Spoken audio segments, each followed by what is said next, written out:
નમસ્તે student 12th lecture ની અંદર આપણે એક પ્રવૃત્તિ અને બે મહત્વના ક્વેશ્ચન ની ચર્ચા કરી.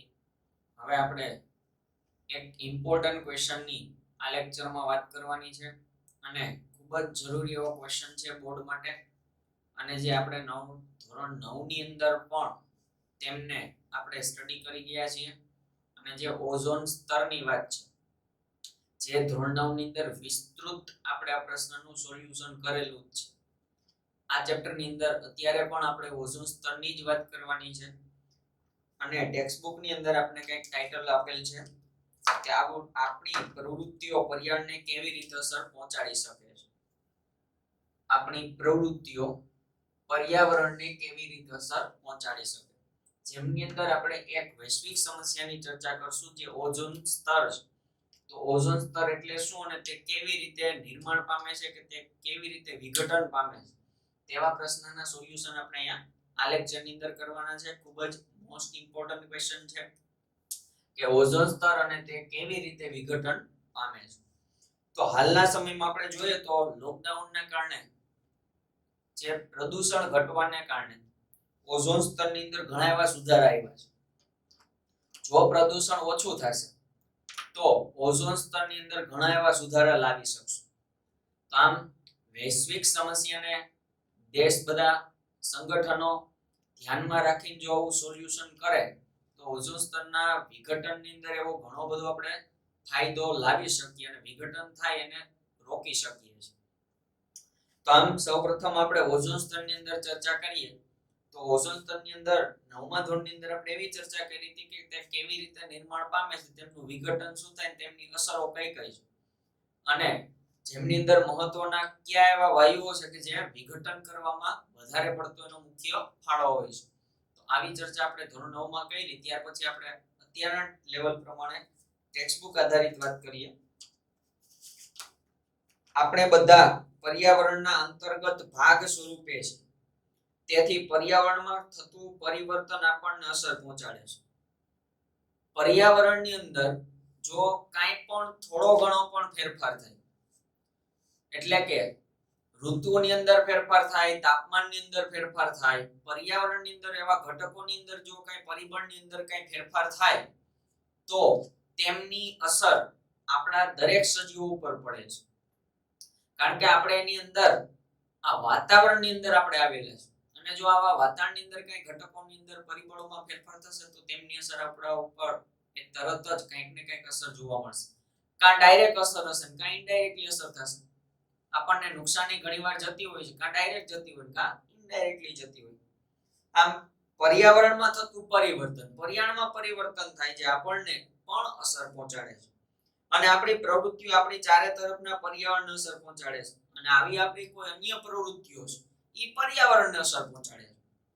જેમ કે મોટા ભાગના ઉદ્યોગ જે છે કે અમુક ફેક્ટરીઓ છે, અમુક એવા કેમિકલ રસાયણો વાળી ફેક્ટરીઓ છે, જેમના કારણે શું થશે તો કે નુકસાની થશે પર્યાવરણને. જે આપણે હવાનું પ્રદૂષણ જોયું હતું, પાણીનું પ્રદૂષણ, જમીનનું પ્રદૂષણ, આમ આવા જે પ્રદૂષણો ફેલાય છે જેમાં માનવની પ્રવૃત્તિઓ કે મનુષ્ય દ્વારા સર્જિત કરેલા પદાર્થો કે આવા જે ઘટકો છે એ પર્યાવરણને નુકસાન કરે છે. તો પર્યાવરણને નુકસાની થશે કે પર્યાવરણને અસર થશે તો આપણા ઉપર અસર થવાની છે, અને આપણા પ્રવૃત્તિઓ દ્વારા કોને અસર થવાની છે તો કે પર્યાવરણને અસર થાય છે. ધોરણ 9 માં આપણે અભ્યાસ કરી રહ્યા છીએ કે આપણી પ્રવૃત્તિ પર્યાવરણને કોઈને કોઈ રીતે કે પ્રકારે પ્રભાવિત કરે છે, તેમને અસર કરે છે. ધોરણ 9 માં આપણે વાતચીત કરી ગયા તેમની આ ટોપિકને આપણે ચર્ચા કરી હતી કે તેને નુકસાની કઈ રીતે કરે છે. આ ભાગમાં આપણે પર્યાવરણ સંબંધી બે સમસ્યાઓના વિષયમાં વિસ્તૃત ચર્ચા કરવાની છે. આપણે આ ચેપ્ટરની અંદર આ ટોપિકમાં મહત્વના બે જ વાત કરવાની છે. જે ટોપિક છે આપણે ઓઝોન સ્તર અને કચરાનું નિર્માણ. જેટલું ઓઝોન સ્તરનું મહત્વ, નુકસાની, આ બધી જે વાત કરીએ તેવી જ રીતે કચરાનું નિર્માણ કે કચરો જે છે એનું પણ એટલું જ આપણા પૃથ્વી ઉપર મહત્વની વાત છે. જેમાં ઓઝોન સ્તરનું વિઘટન અને કચરાનું વ્યવસ્થાપન છે. એક માર્કનો પ્રશ્ન પૂછાય આપણને. આપણી બે સમસ્યા ચેપ્ટરની અંદર આવી, પર્યાવરણીય સમસ્યાઓ જેમાં બે છે, વૈશ્વિક સમસ્યાઓ પણ કહી શકાય છે, આમની અંદર ઓઝોન સ્તરનો સમાવેશ થશે. અને બીજી એક સમસ્યા એ છે કે કચરાનું વ્યવસ્થાપન. આપણે જે કચરા ઉત્પન્ન કરીએ છીએ અને એ કચરાનું વ્યવસ્થાપન પણ જરૂરી છે. તો આમ આપણે બે વસ્તુની અહીંયા ચર્ચા કરવાની છે, ઓઝોનના સ્તરનું વિઘટન અને કચરાનું વ્યવસ્થાપન. તો આપણે આ લેક્ચરની અંદર પહેલા સૌપ્રથમ ઓઝોન સ્તરની વિશેની વાત કરીએ. તો આવો પ્રશ્ન અહીંયા આપણને આપેલો છે, ઓઝોન સ્તર અને તે કેવી રીતે વિઘટન પામે છે. ઘણીવાર ક્વેશ્ચન થોડો ચેન્જ કરીને પણ પૂછી શકે, જેમની અંદર અમુક ક્વેશ્ચન છે એ જનરલ આવતો હોય તેમાંથી બે બે માર્કના ટુકડાઓ કરીને પણ આપણી સમક્ષ રજૂ કરે. તો ઘણીવાર પ્રશ્નની અંદર આ રીતે પણ પૂછાઈ શકે, અથવા તો આ પણ ક્વેશ્ચન તરીકે લઈ શકે, અથવા આ રીતે પૂછાય તો પણ આપણે જરૂરી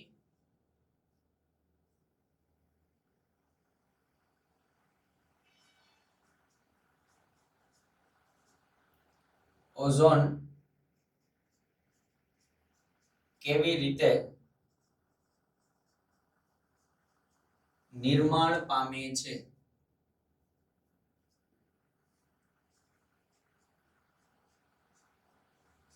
ઓઝોન સ્તરની અગત્યતા જણાવો. અથવા ક્વેશ્ચન પૂછાઈ શકે, ટૂંક નોંધ આપો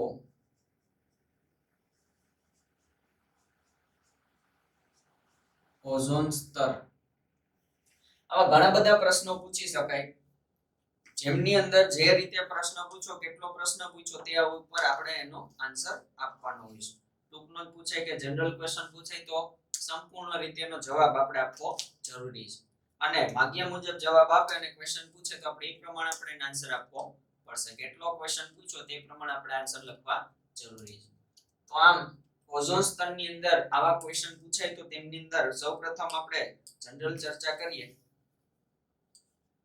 ઓઝોનનો અણુ એ ઓક્સિજનના 3 પરમાણુથી બનેલો છે. ઓઝોન અણુ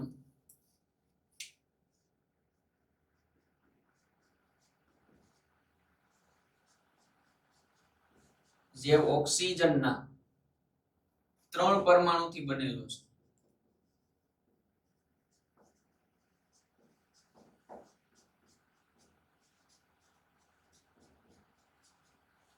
જ્યારે ઓઝોનનો આ એક અણુ છે, ઓઝોનનો એક અણુ ઓક્સિજનના 3 પરમાણુથી બનેલો છે. એક માર્કનો ક્વેશ્ચન છે કે ઓઝોન અણુ જેમનું આણ્વીય સૂત્ર પણ કહી શકાય.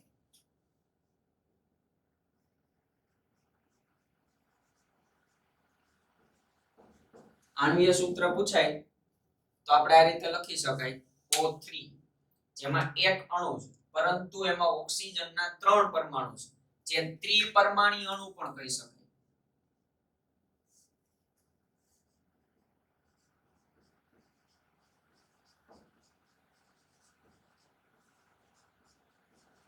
કારણ કે ઓક્સિજનની અંદર 3 પરમાણુ એડ થઈ અને એક ઓઝોનનો અણુ બનાવે છે.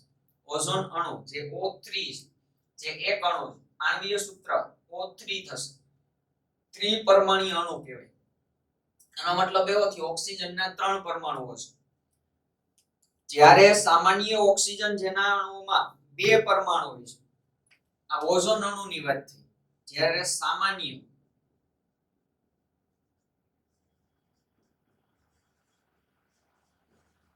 ઓક્સિજન અણુ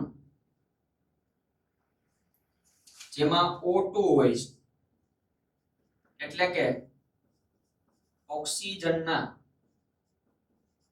2 પરમાણુ, જેમને સામાન્ય ઓક્સિજન તરીકે ઓળખાય છે, જેમની અંદર આ એક અણુ છે, જેમાં ઓક્સિજનના 2 પરમાણુ છે અને ઓક્સિજનનો એક અણુ છે, જેમને દ્વિપરમાણુય કહેવાય.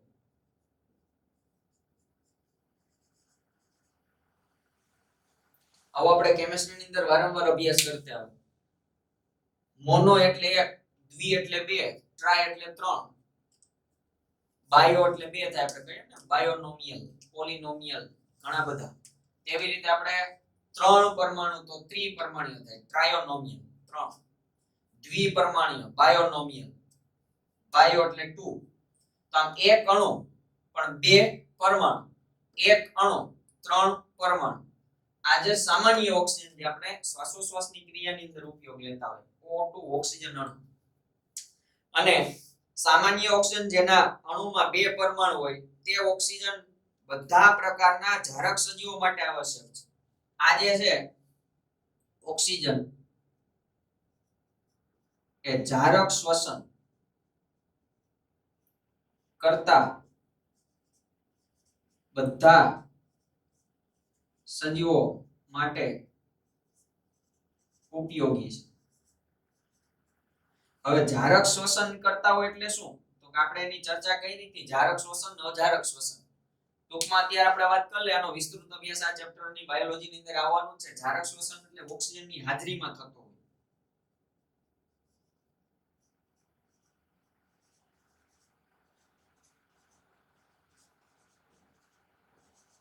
થતા શ્વસનને જારક શ્વસન કહે છે. અત્યારે આપણે સાદી રીતે શબ્દનો જ ઉપયોગ કરીએ એટલા માટે આપણે એને આ રીતે લખવાનું નથી, પણ આપણા માટે છે સમજવા માટે. ઓક્સિજનની હાજરીમાં જે થતું શ્વસન એને જારક શ્વસન કહેવાય. હવે આ સામાન્ય ઓક્સિજન છે એ ખરેખર કેવા સજીવ ઉપયોગમાં લેતા હોય? જે ઓક્સિજનનો ઉપયોગ કરતા હોય તેવા સજીવ. સજીવ જે ઓક્સિજનનો ઉપયોગ કરતા હોય તેવા સજીવ એટલે જારક શ્વસન. સમજાઈ વાત? જારક શ્વસન કરતા બધા સજીવો માટે ઓક્સિજન ઉપયોગી છે, પણ કયો ઓક્સિજન? સામાન્ય ઓક્સિજન. એટલે કોણ હોય? O2. એક એક માર્કના પ્રશ્ન છે બધાય. જારક શ્વસન કરતા સજીવો, જારક શ્વસન સજીવો, આ બધી જે શબ્દ વાપરતો હોય તો એની અંદર એક જ વસ્તુ આવે, સામાન્ય ઓક્સિજન છે એ શ્વસન માટે ઉપયોગી છે અને જારક શ્વસન કરતા સજીવો ઉપયોગ માટે આવશ્યક છે. તે ઓક્સિજન બધા પ્રકારના જારક સજીવો માટે આવશ્યક છે. જારક સજીવો એટલે કોણ હોય? જારક શ્વસન કરતા બધા સજીવો, જેમને જારક સજીવો પણ કહેવાય.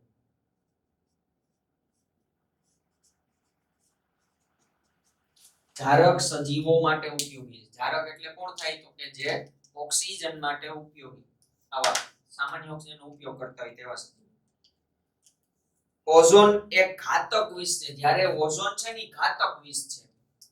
જ્યારે ઓઝોન ની અંદર આપણે વાત કરીએ તો ઓઝોન જે છે એ ઘાતક વિષ છે, એટલે કે ઝેર, ઝેરી પદાર્થ છે અથવા ઝેરી છે. કે જ્યારે ઓક્સિજન જે સામાન્ય ઓક્સિજન થી સજીવો માટે ઉપયોગી છે, જ્યારે ઓઝોનનો અણુ છે એ ઝેર સમાન છે. ઘાતક એટલે આપણા માટે મૃત્યુ પણ કરી શકે, મૃત્યુ સમાન કે મૃત્યુ કરાવી શકે. ઝેર તો આમ એ ઝેરીલો પદાર્થ છે ઓઝોન છે. જ્યારે ઓક્સિજન અણુની વાત કરીએ તો આપણા સજીવો માટે ઉપયોગી છે, જારક સજીવો માટે ઉપયોગી છે સામાન્ય ઓક્સિજન. પરંતુ વાતાવરણના ઉપરી સ્તરમાં ઓઝોન એક આવશ્યક કાર્ય સંપાદિત કરે છે. એ પોતાનું કાર્ય વ્યવસ્થિત પૂર્ણ કરે છે. કે જે વાતાવરણની અંદર જે ઉપરી સ્તરમાં, ઉપરના સ્તરની અંદર આપણે વાત કરી ગયા પૃથ્વીની આજુબાજુ એવા સ્તર છે, મેસોસ્ફિયર, ટ્રોપોસ્ફિયર ને થર્મોસ્ફિયર ના આપણે ચાર સ્તરની વાત કરી ગયા હોય આગળના સ્ટાન્ડર્ડની અંદર. તો એ જે પૃથ્વીની આજુબાજુ જે સ્તર છે, તો આપણે આની અંદર વાત કરીએ તો પૃથ્વીની જે સપાટી છે, પૃથ્વીથી આગળ આપણે વાતાવરણની અંદર વાત કરીએ તો એવા ચાર સ્તર પડે છે. હવે આવા જે સ્તરની અંદર છે, હવે સૂર્યપ્રકાશ જે છે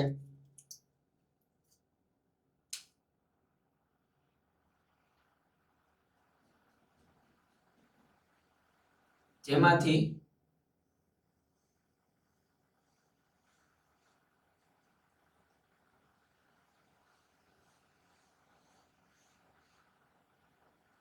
સૂર્યના કિરણો વાતાવરણમાં થઈને આપણા સુધી પહોંચતા હોય છે.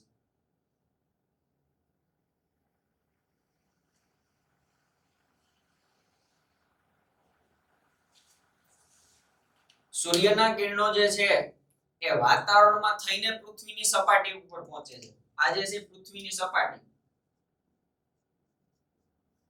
ત્યાર પછી આવા ચાર સ્તર છે. ઉપરી સ્તર એટલે ઉપરના સ્તરની અંદર, જેમાં ઓક્સિજનના, તો આપણે અહીંયા વાત કરીએ આની અંદર, તો બીજા સ્તરની અંદર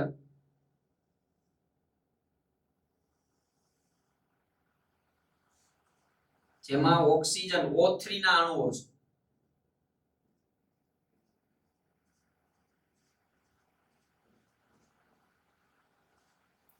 O3 એક સ્તર છે O3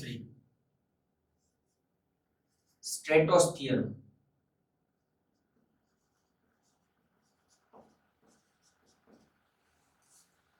બીજા સ્તરની અંદર, બીજા સ્તરનું નામ છે સ્ટ્રેટોસ્ફિયર. સ્ટ્રેટોસ્ફિયરની અંદર આ સ્તર આવેલું છે. આ સ્તર એટલે ઓઝોન સ્તર. આ જે બ્લુ કલરનું મેં વચ્ચેનો પાર્ટ બતાવ્યો હોય, O3 ના અણુ ધરાવતો એક પાર્ટ છે, જેમને ઓઝોન સ્તર કહીશું. ઓઝોન સ્તર જે પૃથ્વીની આજુબાજુ આવેલું ઉપરી સ્તર સ્ટ્રેટોસ્ફિયરની અંદર આવેલું છે, ઓઝોનનું સ્તર. એટલે કે વાતાવરણમાં ઉપરી સ્તરમાં ઓઝોન એક આવશ્યક કાર્ય સંપાદિત કરે છે, પોતાનું કાર્ય કરે છે. જે પૃથ્વીની ઉપરના સપાટીની અંદર આવેલા સ્તરની અંદર સ્ટ્રેટોસ્ફિયરની અંદર ઓઝોન સ્તર આવેલું છે. તે સૂર્યમાંથી આવતા પારજાંબલી વિકિરણોને પૃથ્વીને રક્ષણ આપે છે. પૃથ્વીને રક્ષણ કરવાનું કાર્ય કરે છે, જેમાં પારજાંબલી કિરણો, આની અંદર સૂર્યની અંદરથી પારજાંબલી વિકિરણો પણ તેમાં આવતા હોય છે.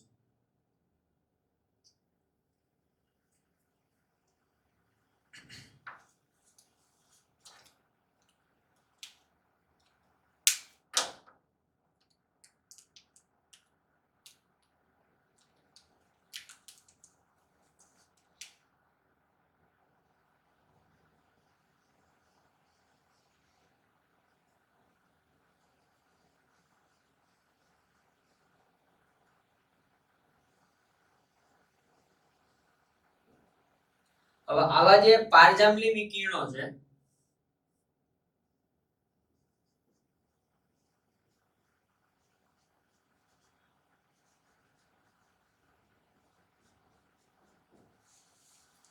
સૂર્યમાંથી આવતા પારજાંબલી કિરણો, જેને આપણે અલ્ટ્રાવાયોલેટ કિરણો પણ કહીએ છીએ.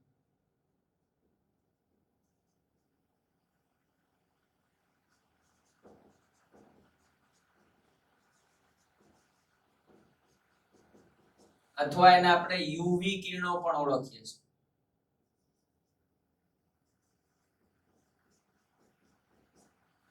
શબ્દ એક ને એક જ છે. પારજાંબલી વિકિરણો બોલો, અલ્ટ્રાવાયોલેટ વિકિરણો બોલો કે યુવી કિરણો બોલો. સૂર્યની અંદરથી આવતા આવા વિકિરણો જે છે, પારજાંબલી વિકિરણોને પૃથ્વીની સપાટી સુધી પહોંચતા અટકાવે છે. એમનું શોષણ થઈ જાય છે, જે પૃથ્વીની સપાટી સુધી પહોંચી શકતા નથી, કારણ કે ઓઝોન સ્તર તેમનું કરે છે, પારજાંબલી વિકિરણોનું શોષણ કરે છે. ઓઝોન સ્તરનું કાર્ય, તો આવા પારજાંબલી વિકિરણો સૂર્યમાંથી આવતા પારજાંબલી વિકિરણોનું શોષણ કરી પૃથ્વી પરના સજીવોનું રક્ષણ કરવાનું છે. ઓઝોન સ્તરનું કાર્ય સૂર્યમાંથી આવતા પારજાંબલી વિકિરણોનું શોષણ કરીને પૃથ્વી પરના સજીવોનું રક્ષણ કરવાનું છે. ક્યાં સૂર્યમાંથી આવતા વિકિરણો, પારજાંબલી વિકિરણો જે ટૂંકી તરંગ લંબાઈ ધરાવતા, તમે ફિઝિક્સ ની અંદર ભણતા હોય, આ જે વેવ્સ મેં બતાવ્યા એ તરંગ લંબાઈ છે. વિકિરણો છે વેવ્સ સ્વરૂપે આવતા હોય.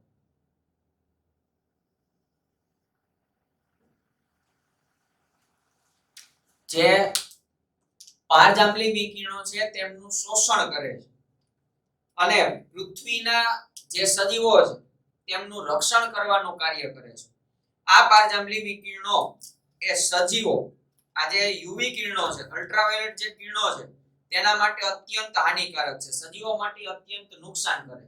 પૃથ્વીની સપાટી સુધી પહોંચે તો સજીવો માટે નુકસાનકારક છે. કોણ? પારજાંબલી વિકિરણો જે સજીવો માટે નુકસાનકારક છે.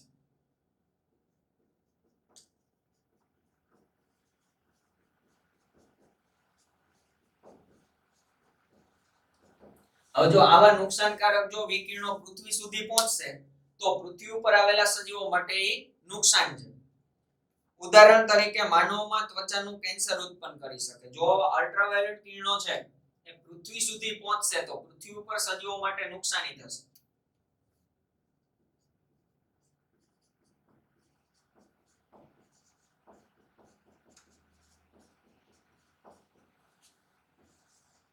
ઉદાહરણ તરીકે તો કે નુકસાનકારક કઈ રીતે ત્વચાનું કેન્સર થાય.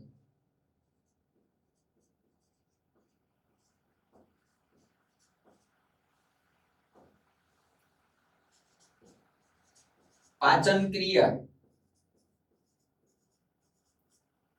નબળી પડવી અથવા નબળી થવી, આંખમાં મોતિયા આવવા,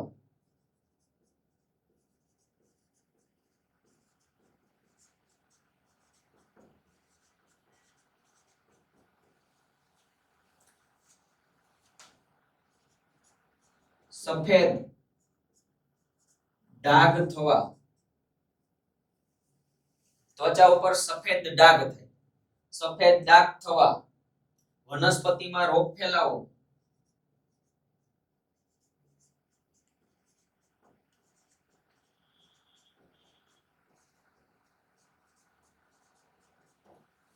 જેમ આપણા સજીવો પ્રાણીઓને લાગુ પડે તેમ વનસ્પતિઓને તેમજ અન્ય પ્રાણીઓને પણ લાગુ પડે. તો આમ જો સજીવોની અંદર નુકસાન થશે, આ જે સમસ્યા થઈ આપણે નુકસાન થશે જે તો એનાથી આપણને શું નુકસાની થાય એવો પ્રશ્ન પૂછાય તો અમુક ઉદાહરણો આપણે યાદ રાખવાના. ત્વચાના કેન્સર થાય, તેમજ પાચન ક્રિયા નબળી થાય, આંખમાં મોતિયા આવવાના થાય, સફેદ ડાઘ થવા, ચામડીની અંદર વનસ્પતિઓમાં રોગ ફેલાવો થાય, તેમજ જે દરિયાઈ વનસ્પતિ છે એમને નુકસાની જાય, એમની અંદર રહેલા પ્રાણીને નુકસાની જાય. આવી ઘણી બધી ઘટનાઓ બને છે. માનવમાં ત્વચાનું કેન્સર ઉત્પન્ન કરી શકે. વાતાવરણના ઉચ્ચ સ્તર પર પાજાંબલી યુવી કિરણોની અસરથી ઓક્સિજન O2 અણુઓમાંથી ઓઝોન બને છે. હવે એ કઈ રીતે બને છે ઓઝોન અણુ? તો કે જે હવાની અંદર રહેલો ઓક્સિજન અણુ છે, હવાની અંદર વાતાવરણની અંદર જે ઓક્સિજન અણુ છે O2, ઓક્સિજનની અંદર આ એક અણુ થયું, તેમની અંદર ઓક્સિજનનો એક પરમાણુ તેમાં એડ થાય અને ઓક્સિજનનો એક અણુ તૈયાર થાય. 3 પરમાણુ ધરાવતો એક અણુ. ઓક્સિજનની અણુ જે છે સામાન્ય ઓક્સિજન એ વાતાવરણની અંદર રહેલા O2 માં એક ઓક્સિજન પરમાણુ તેમાં ભળે છે યુવી કિરણોની હાજરીમાં.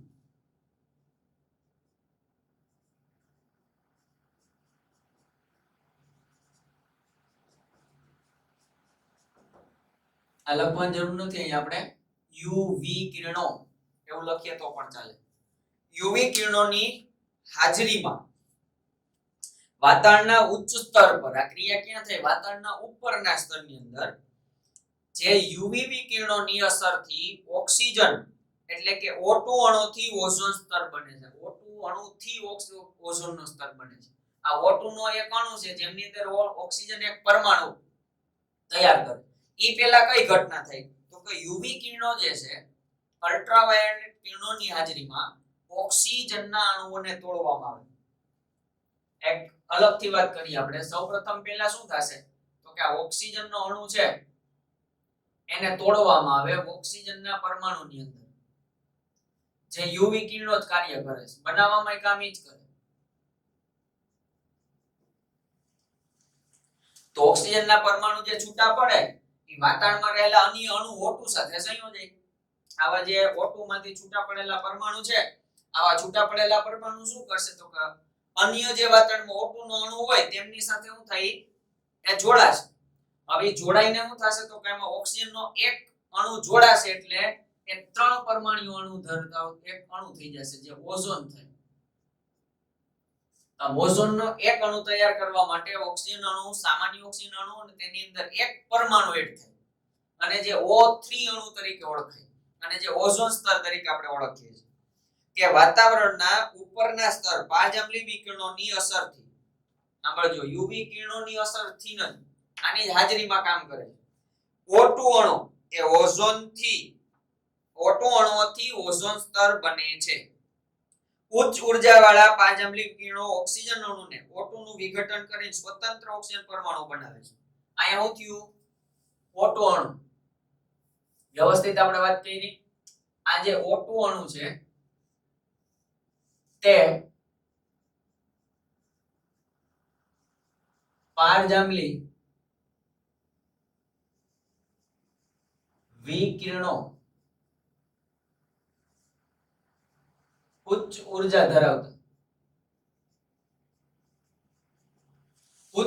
ધરાવતા પારજાંબલી વિકિરણોની હાજરીમાં ઓક્સિજનનો અણુ, સામાન્ય ઓક્સિજનનો અણુ એ સ્વતંત્ર ઓક્સિજનના પરમાણુ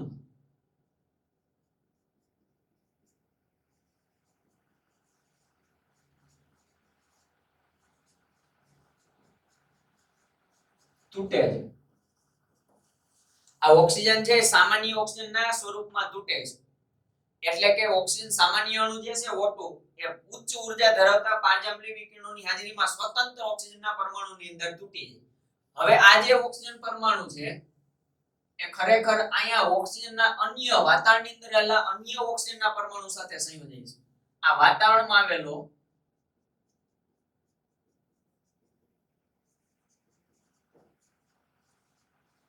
અન્ય અણુ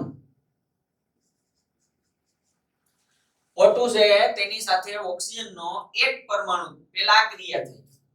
O2 છે એ પારજાંબલી વિકિરણોની હાજરીમાં ઉચ્ચ ઉર્જા ધરાવતા જે વિકિરણો છે તેના દ્વારા ઓક્સિજનના જ અણુ તૂટે, જેમાંથી સ્વતંત્ર ઓક્સિજન પરમાણુ આવે. ઈ ઓક્સિજન પરમાણુ અન્ય ઓક્સિજનના અણુ સાથે, આ પરમાણુ નાની સાથે અણુ જોડાય એટલે 3 પરમાણુ ધરાવતો ઓઝોનનો એક અણુ તૈયાર થાય. આ ઉચ્ચ ઉર્જા ધરાવતા પારજાંબલી વિકિરણો ઓક્સિજન અણુઓનું વિઘટન કરીને સ્વતંત્ર ઓક્સિજન પરમાણુ બનાવે છે. અને આ ઓક્સિજનનો સ્વતંત્ર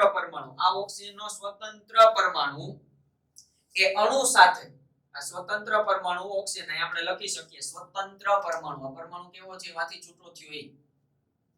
આ સ્વતંત્ર પરમાણુ જે ઓક્સિજનના અણુ સાથે સંયોજાય અને સમીકરણમાં દર્શાવ્યા પ્રમાણે ઓક્સિજન અણુ બનાવે છે. તો સૌપ્રથમ આ ક્રિયા થઈ. O2 અણુ છે પારજાંબલી વિકિરણો ઉચ્ચ કક્ષા ધરાવતા જેમાંથી સ્વતંત્ર ઓક્સિજનનું નિર્માણ થાય. આ સ્વતંત્ર ઓક્સિજનનો પરમાણુ છે ઓક્સિજનના અણુ સાથે, વાતાવરણમાં અન્ય રહેલા O2 ના અણુ સાથે એ સંયોજાય અને યુવી કિરણોની હાજરીમાં ત્યાં આપણે સંઘનનની ક્રિયા થાય. આપણે વાત કરી ગયા સંઘનન, ભેગું થવું, સંઘનન થાય, ભેગા થાય. O2 અને ઓક્સિજનનો એક પરમાણુ, ઓક્સિજનનો એક અણુ અને ઓક્સિજનનો એક પરમાણુ બે ભેગા થઈને ઓક્સિજનના 3 પરમાણુ ધરાવતો એક અણુ એટલે ઓઝોન સ્તર બનાવે. આમ ઓઝોન સ્તરનું નિર્માણ થાય છે. આ રીતે તેમનું નિર્માણ થયું. પહેલા ઓક્સિજનનો અણુ છે તે પારજાંબલી વિકિરણો ઉચ્ચ ઉર્જા ધરાવતા ઓક્સિજનની વિકિરણોની હાજરીમાં ઓક્સિજન થી સ્વતંત્ર 2 પરમાણુમાં છૂટો પડે. એ સ્વતંત્ર ઓક્સિજન એ અન્ય વાતાવરણમાં રહેલા O2 અણુ સાથે પ્રક્રિયા કરીને ઓઝોનના 3 પરમાણુ ધરાવતો એક અણુનું નિર્માણ કરે છે. ત્યાર પછી આપણે વાત કરીએ કે 1980 થી વાતાવરણમાં ઓઝોનની માત્રામાં ઝડપથી ઘટાડો થઈ રહ્યો છે. 1980 ની સાલમાં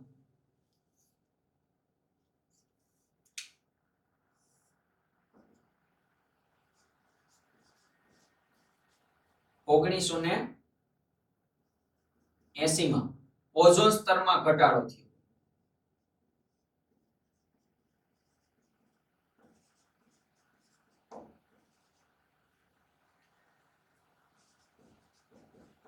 વધારે માત્રામાં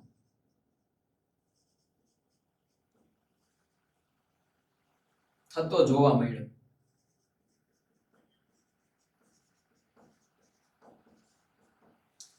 ઓગણીસો ને 80 માં વાતાવરણમાં ઓક્સિજનની માત્રામાં ઝડપથી ઘટાડો થયો. વધારે પ્રમાણમાં અને ઝડપથી ઘટાડો થયો. કઈ સાલની અંદર? એક માર્કના પ્રશ્ન છે. મેં જેટલા વર્ડ લખ્યા છે બધા એક માર્કના પ્રશ્ન છે. 1980 થી વાતાવરણમાં ઓઝોનની માત્રામાં ઝડપથી ઘટાડો થઈ રહ્યો છે. જેમાં ક્લોરોફ્લોરોકાર્બન CFC જેમની અંદર અન્ય વાયુ ઉપયોગી છે CFC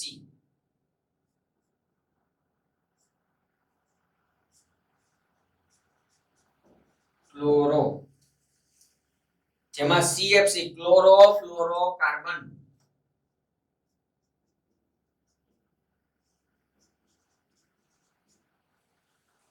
કાર્બન્સ એવું થાય તો S લખાય, બાકી CFC S નો મતલબ થાય વધારે બહુવચનાર્થ, આપણે લખશું ક્લોરો ફ્લોરો કાર્બન, પણ સૂત્રમાં લખાય તો CFCS નો મતલબ થાય કાર્બન્સ. ક્લોરો ફ્લોરો કાર્બન જેમાં માનવ સંશ્લેષિત રસાયણોને તેનો મુખ્ય પરિબળ ગણવામાં આવ્યો છે. જે 1980 ની અંદર આ ઝડપથી ઘટાડો થયો તેમાં મુખ્ય ઘટક એ CFC છે. વિઘટન કરવા માટે મુખ્ય ઘટક વિઘટન માટે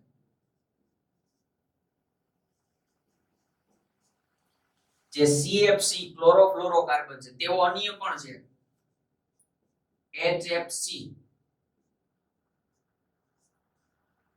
હાઇડ્રો ફ્લોરો કાર્બન. હવે આવા જે ક્લોરોફ્લોરોકાર્બન હાઇડ્રોફ્લોરો કાર્બન હાઇડ્રોફ્લોરોકાર્બન જે છે એ ઓઝોન સ્તરના વિઘટનની અંદર શું કરશે? સૌથી વધારે મુખ્ય મહત્વનો ફાળો ભજવે છે. ક્લોરો એટલે ક્લોરીન હોય, ફ્લોરો એટલે ફ્લોરીન હોય ને કાર્બન જેમની અંદર CFC નો મતલબ થાય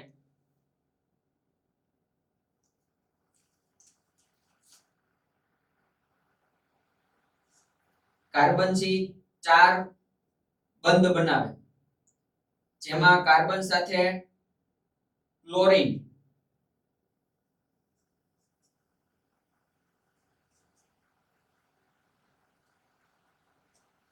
અને ફ્લોરીન રહેલા છે.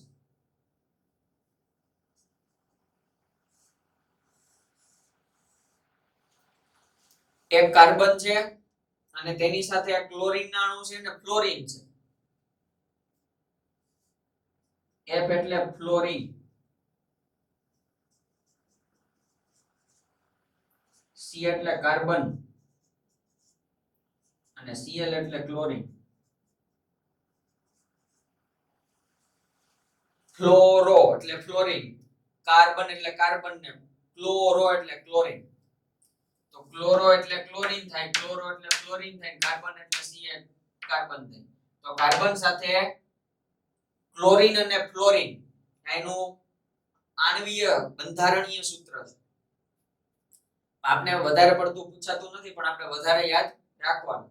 કાર્બન એની સાથે સાથે ક્લોરીન અને ફ્લોરીન ના અણુથી બનતું એક રસાયણ છે CFC ક્લોરોફ્લોરોકાર્બન, જેમાં HFC હોય તો હાઇડ્રોજન હોય, ફ્લોરીન હોય અને કાર્બન હોય. તો આ રીતે કાર્બન, ક્લોરીન અને ફ્લોરીન ના સંયોજનથી મિશ્રણથી બનતું એક સંયોજન છે જેને આપણે ક્લોરોફ્લોરોકાર્બન કહીએ છીએ અને જે ઓઝોન સ્તરના વિઘટન માટે મુખ્ય ઘટક ગણવામાં આવ્યો, કારણ કે એનાથી વધારે નુકસાની જાય અને ઓઝોન સ્તરની અંદર મોટા ભાગનું ભંગાણ થયું. જેમાં ક્લોરીનનો જે પરમાણુ છે તો આવા ક્લોરોફ્લોરોકાર્બનની અંદર રહેલો ક્લોરીન એક મહત્વની વાત છે જેમનું વિઘટન કરે છે. આપણે અહીંયા વાત આવી કે તેમની અંદર મુખ્ય રસાયણ પરિબળ કે ગણવામાં આવ્યું અને જે રેફ્રિજરેટરની અંદર ઉપયોગી છે. જે રેફ્રિજરેટર હોય, એર કન્ડિશનર હોય તો એના આઉટરની અંદર કે ફ્રીજની પાછળના ભાગમાં તમે જુઓ તો બ્લેક કલરની બોટલ હોય, ફ્રીજના પાછળની અંદર ઓપન ફ્રીજ હોય તો એમની અંદર પાછળ કાળા એવા કલરની બોટલ હોય જેમની અંદર આવા વાયુઓ ભરેલા હોય. તો આવા વાયુઓ જ્યારે આવા પદાર્થ સાધનો ચાલતા હોય ત્યારે તેમાંથી મુક્ત થાય છે અને વાતાવરણની અંદર ભળે. હવે વાતાવરણમાં રહેલો CFC જે પદાર્થ છે ક્લોરોફ્લોરોકાર્બન એ વાતાવરણની અંદર બીજા સ્તર સુધી પહોંચે છે. આ પૃથ્વીમાંથી CFC એ નીકળી અને ઓઝોન સ્તર સુધી પહોંચે છે. ઓઝોન સ્તરની અંદર આ CFC જ્યારે પહોંચે ત્યારે એમાંની અંદર રહેલો ક્લોરીન પરમાણુ વ્યવસ્થિત સમજજો, અહીંયા ધ્યાન રાખજો. CFC ક્લોરોફ્લોરોકાર્બન એ પૃથ્વીની સપાટીથી ક્યાં પહોંચે? ઓઝોન સ્તર સુધી પહોંચે. ઓઝોન સ્તર સુધી પહોંચે એટલે આ CFC ની અંદર રહેલો ક્લોરીનનો પરમાણુ છે, આ Cl જે અણુ છે તેમની અંદર કઈ ઘટના થાય?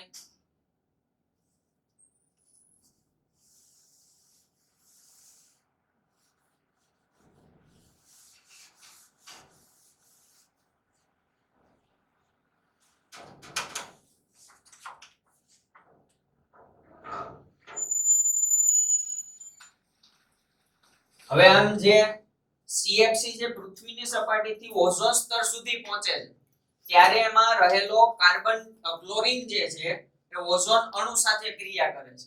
કઈ રીતે? તો હવે આ જે ઓઝોનનો અણુ છે O3 તેમની સાથે આ ક્લોરીન એ પ્રક્રિયા કરે છે અને જેમાંથી ઓક્સિજનના અણુને તોડે છે.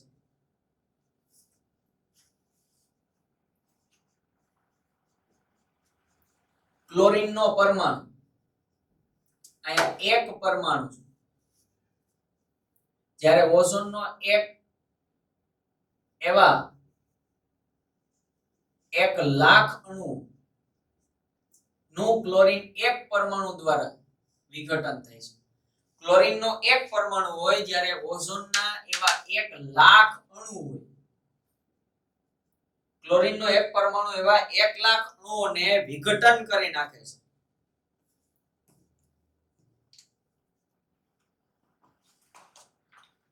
એક પરમાણુ ક્લોરીનનો એવા ઓઝોન સ્તરના 1,00,000 અણુનું વિઘટન આ રીતે કરે.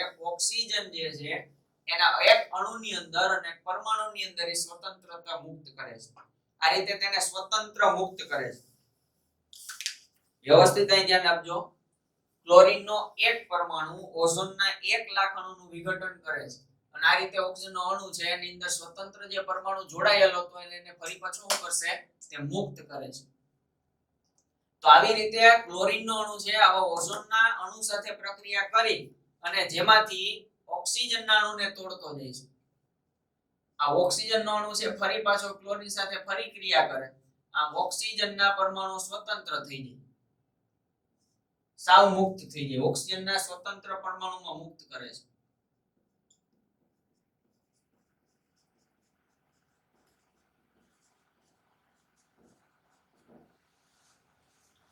આમ ક્લોરીન જે CFC ની અંદર રહેલો ક્લોરીન અણુ જે પરમાણુ છે તે ઓક્સિજનના આ ઓઝોનના સ્તર સાથે ક્રિયા કરશે અને આ રીતે તેમનું વિઘટન કરી ફરી પાછું ઓઝોનના સ્તરને વિઘટિત કરીને તોડી નાખે છે. અહીંયા બન્યું હતું, અહીંયા વિઘટન થાય છે. ક્લોરીનનો અણુ છે O3 ના અણુને તોડે છે, પાછો ઓક્સિજનનો પરમાણુ છે દૂર કરે, આમાંથી ફરી પાછો દૂર કરે એટલે સ્વતંત્ર ઓક્સિજનના પરમાણુમાં એ ડિવાઈડ થઈ જાય છે. તો આમ માનવ સંશ્લેષિત રસાયણને તેનો મુખ્ય પરિબળ ગણવામાં આવ્યો હતો જે CFC છે. તેનો ઉપયોગ રેફ્રિજરેટર તેમજ અગ્નિશમન એટલે શું થાય? કાર્બન રેફ્રિજરેટર તેમજ અગ્નિશમન, જેમની અંદર એક પ્રશ્ન પણ પૂછાઈ શકે, અગ્નિશમન એટલે શું? જે આપણે અગ્નિશમન પદાર્થ તરીકે એટલે કે આપણે જે કાર્બન ડાયોક્સાઇડ જે અગ્નિશામક તરીકે કાર્ય કરે છે, કાર્બન ડાયોક્સાઇડ, અને આ જ રીતે અગ્નિશમન પદાર્થ તરીકે રેફ્રિજરેટર ની અંદર તેનો ઉપયોગ થાય છે. કેનો ઉપયોગ થાય? CFC અગ્નિશમન તરીકે, જેમાં CFC રસાયણનો ઉપયોગ કરવામાં આવે છે. યાદ રાખજો, અગ્નિશમન તરીકે તેમનો રેફ્રિજરેટર ની અંદર. ત્યાર પછી 1987 માં સંયુક્ત રાષ્ટ્ર પર્યાવરણ કાર્યક્રમ UNEP એટલે યુનાઇટેડ નેશન એન્વાયરમેન્ટ પ્રોગ્રામ, મહત્વનો પ્રશ્ન છે 1 માર્કનો. 1987 માં 1987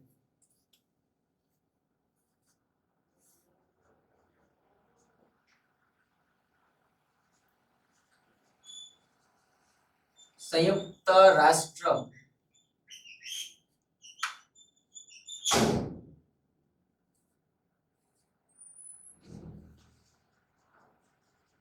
પર્યાવરણ કાર્યક્રમ જે UNEP તરીકે ઓળખાય છે, યુનાઇટેડ નેશન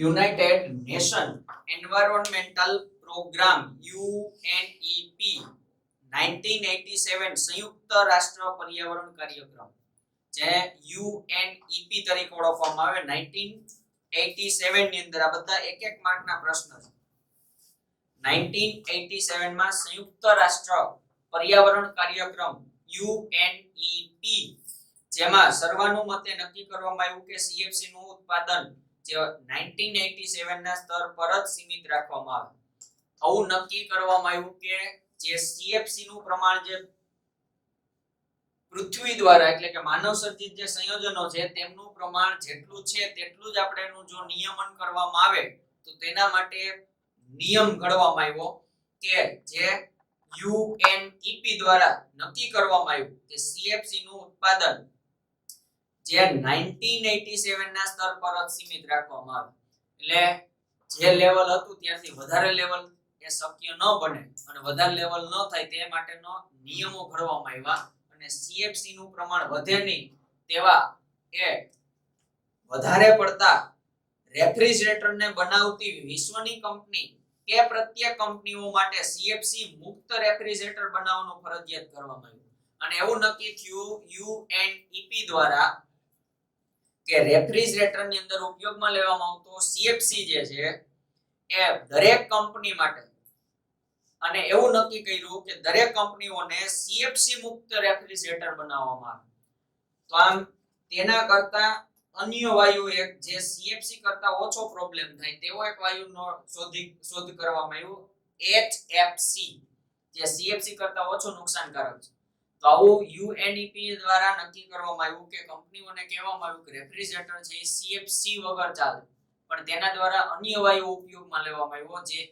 HFC નો ઉપયોગ થાય છે અને જે હાઇડ્રોફ્લોરોકાર્બન છે CFC જેટલું નુકસાન કરતો નથી તો આમ રેફ્રિજરેટર બનાવતી વિશ્વની પ્રત્યેક કંપનીઓ માટે CFC મુક્ત રેફ્રિજરેટર બનાવવાનું ફરજિયાત કરવામાં આવ્યું તો આ રીતે એ નિયમ નક્કી થયો જે સંયુક્ત રાષ્ટ્ર પર્યાવરણના કાર્યક્રમ આધારે 1987 ના અને જે સીમિત રાખવામાં આવ્યું હતું પ્રમાણ જે CFC નું અને જેના દ્વારા ઘણો એવો ફેર આપણને ઓઝોન સ્તરની અંદર જોવા મળ્યો કે ઓઝોન સ્તરની અંદર ઘણો એવો સુધારો જોવા મળ્યો આવા કાર્યક્રમ દ્વારા ઓઝોન સ્તરની અંદર એ સુધારા કરવા માટે એ દરેક કંપનીઓને આદેશ આપવામાં આવ્યો કે રેફ્રિજરેટરની અંદર CFC મુક્ત રેફ્રિજરેટર બનાવવું જોઈએ જેનાથી થશે એવું કે આ CFC નું પ્રમાણ વાતાવરણમાં ઘટશે અને આ જે વિઘટનની જે ક્રિયા બને છે એ વિઘટનની જે ક્રિયા છે ઘણી બધી ઓછી થાય તો ઓઝોન સ્તરના ભંગાણની અંદર એ ઘણીવાર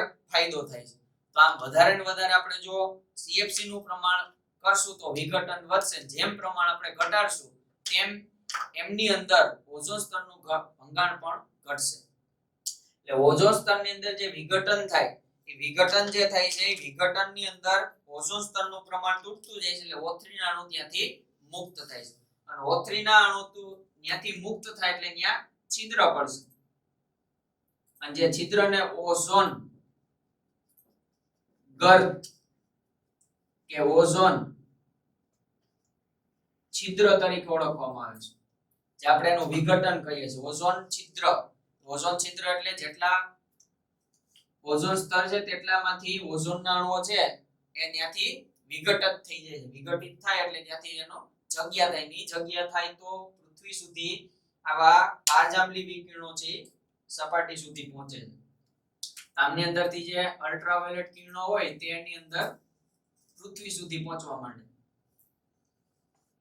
આમ ઓઝોનનું સ્તર ઘટી જાય છે અને ઓઝોનનું સ્તર કે ત્યાંથી ઓઝોનના અણુ તૂટે છે એટલે ત્યાં જગ્યા થાય છે જગ્યા થાય અને આપણે ઓઝોન ગર્ત કે ઓઝોન છિદ્ર તરીકે ઓળખશું અને જે પૃથ્વીની સપાટી ઉપર પહોંચશે જો પૃથ્વીની સપાટી ઉપર પહોંચશે તો આવા પ્રકારના નુકસાનકારક સજીવો માટે જેમાં ત્વચાનું કેન્સર પાચન ક્રિયા નબળી થવી આંખમાં મોતિયા આવવા સફેદ ડાઘ થવા વનસ્પતિમાં રોગચાળો ફેલાવો વગેરે એવી ઘટનાઓ બનશે જે સમસ્યાઓ કહી શકાય તો આમ ઓઝોનની અંદર જો વિઘટન થતું રહેશે તો આવા પારજાંબલી વિકિરણો પૃથ્વીની સપાટી ઉપર પહોંચે અને જેમની અંદર સજીવો માટે નુકસાનકારક છે જેનાથી આપણને સમસ્યાઓ થાય તો આવા નુકસાનકારક તબક્કાઓ આપણા પૃથ્વીની સપાટી ઉપર આવેલા સજીવો પર જોવા મળશે તો આમ CFC નું પ્રમાણ ઘટશે તો આવા ઓઝોન છિદ્ર જે છે એ એ ઓઝોનની અંદર આવા વિઘટનની ક્રિયા ઘણી ધીમી થઈ જાય છે.